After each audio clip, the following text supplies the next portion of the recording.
देश में पहली बार मदरसा बोर्ड दफन हो गया है और इसी के साथ दफन हो गई है उसकी मनमानी भी। अब मदरसों में पढ़ने वाले छात्र भी नई शिक्षा प्रणाली के तहत पढ़ सकेंगे और ये क्रांतिकारी कदम उत्तराखंड की पुष्कर सिंह धामी सरकार ने उठाया है।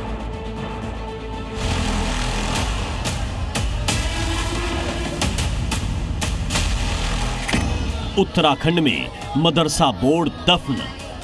उत्तराखंड सरकार ने मदरसा बोर्ड को भंग करके उत्तराखंड अल्पसंख्यक शिक्षा विधेयक 2025 को मंजूरी दे दी है।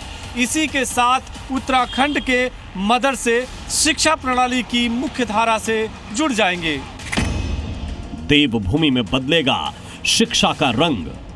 राज्य के मदरसों की मान्यता देने और मदरसों की परीक्षा कराने के मकसद से 2006 में कांग्रेस शासन में उत्तराखंड मदरसा बोर्ड की स्थापना की गई थी। अगर ये मदरसा बोर्ड खत्म हो जाएगा तो हम अपने बच्चों को कुरान करीम की तालीम कैसे दे पाएंगे।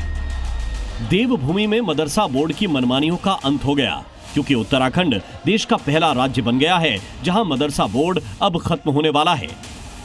समान नागरिक संहिता के बाद अब उत्तराखंड ने एक और ऐतिहासिक कदम उठाते हुए मदरसा बोर्ड ही खत्म कर दिया है। उत्तराखंड के राज्यपाल गुरमीत सिंह ने उत्तराखंड अल्पसंख्यक शिक्षा विधेयक 2025 को मंजूरी दे दी है। मदरसा बोर्ड खत्म होने के साथ शिक्षा के क्षेत्र में क्रांतिकारी बदलाव की शुरुआत हो गई है। यानी अब मदरसों में अपनी शिक्षा प्रणाली नहीं चलेगी। मदरसे मन मुताबिक सिलेबस नहीं पढ़ा पाएंगे। मदरसों में पढ़ने वाले बच्चों की पढ़ाई केवल इस्लामी तालीम तक ही सीमित नहीं रहेगी। मदरसों के बच्चे आधुनिक शिक्षा प्रणाली में शामिल होंगे। अभी इस विधेयक को राजभवन से मंजूरी मिली है। ये विधेयक अभी लागू नहीं हुआ है। 2026 तक इसके लागू होने की उम्मीद है। इसे लागू करने के लिए उत्तराखंड सरकार गैजेट नोटिफिकेशन जारी करेगी। जिस तारीख को ये नोटिफिकेशन जारी होगा उस तारीख से ये विधेयक लागू हो जाएगा। इस विधेयक के लागू होने के बाद मदरसा बोर्ड भंग हो जाएगा। सभी मदरसों को उत्तराखंड अल्पसंख्यक शिक्षा प्राधिकरण से मान्यता लेनी होगी। यानी मदरसा बोर्ड का अपना कोई भी नियम राज्य के मदरसों में लागू नहीं होगा। यही कारण है कि मौलाना धामी सरकार के इस फैसले से तिलमिला उठे हैं। कोर्ट का दरवाजा खटखटाने की बात कर रहे हैं। उत्तराखंड के ताल्लुक से जिस तरीके की खबरें मुसलसल आ रही हैं, मदारिस के ताल्लुक से, मुसलमानों के ताल्लुक से, मसाजिद के ताल्लुक से, ये यकीनी तौर पर मुनासिब नहीं है। संविधान के दायरे में रहकर कोई भी सरकार हो उसको कार्य करना चाहिए, संवैधानिक मूल्यों का पालन करना चाहिए। हालांकि इस देश में मुसलमानों का सरकारें कोई कुछ बिगाड़ नहीं सकती, लेकिन उनकी मंशा है कि हम ऐसा काम करें, ऐसे काम करें ताकि मुसलमानों की जो भावना है वो आहत हो। बिल्कुल पूरे तरीके से मदरसे चला रहे थे और मदरसों में उससे बेहतर तालीम चल रही थी और तलबा हमारे आगे बढ़ रहे थे, तालिबात भी आगे बढ़ रही थी। लेकिन अभी अचानक एक हुकूमत ने मदरसा बोर्ड को ख़त्म करके एक प्राधिकरण बनाया है। ऐसे में जब ये विधेयक लागू हो जाएगा तो ये कानून राज्य में शिक्षा व्यवस्था को पहले से ज्यादा पारदर्शी, जवाबदेह और गुणवत्तापूर्ण बनाने में मददगार सिद्ध होगा। यही कारण है कि राज्य के सीएम पुष्कर सिंह धामी ने इसका स्वागत किया है।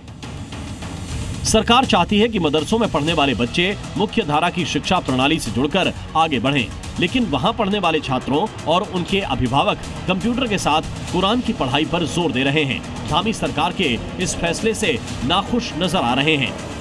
जो सरकार कह रही कि एक हाथ में कुरान हो, एक हाथ में कंप्यूटर, तो आप लोग क्या चाहते हो? दोनों। हाँ, क्या चाहिए? कुरान कंप्यूटर दोनों एक साथ। कुरान और कंप्यूटर दोनों एक साथ में चाहते हो? जी। प्रभावित इसलिए होगी कि उनके अपने मानक हैं कि सुबह 8 बजे से लेकर 2 बजे तक आपको स्कूली शिक्षा देनी है और मदरसों में अक्सर बच्चे वो उन लोगों के पढ़ते हैं जो मजदूरी करते हैं। कितने बच्चे हमारे ऐसे हैं जो सुबह को स्कूल जाते हैं, शाम में हमारे पास कुरान पढ़ने के लिए आते हैं। तो अगर ये मदरसा बोर्ड ख़त्म हो जाएगा तो हम अपने बच्चों को कुरान करीम की तालीम कैसे दे पाएंगे। नफरत के ये बीज इन्हीं मदरसों में बोए गए हैं, जिन्हें जड़ से उखाड़ फेंकने के लिए ही उत्तराखंड अल्पसंख्यक शिक्षा विधेयक को मंजूरी मिलनी जरूरी थी। हालांकि जिस भेदभाव की बात ये लोग कर रहे हैं, असल में वो केवल मुस्लिम समुदाय के लिए ही नहीं, बल्कि सिख, ईसाई, बौद्ध, जैन और पारसी समुदायों के शिक्षण संस्थानों के लिए भी है। तो फिर केवल मदरसा बोर्ड से भेदभाव की बात कहां से आ गई? लेकिन इतना तो साफ है कि अल्पसंख्यक शिक्षा विधेयक को हरी झंडी मिलने के बाद अब देवभूमि में सबको समान शिक्षा का अधिकार मिलेगा और उत्तराखंड मदरसा बोर्ड खत्म करने वाला पहला राज्य बन जाएगा। रामानुज, जी मीडिया, देहरादून।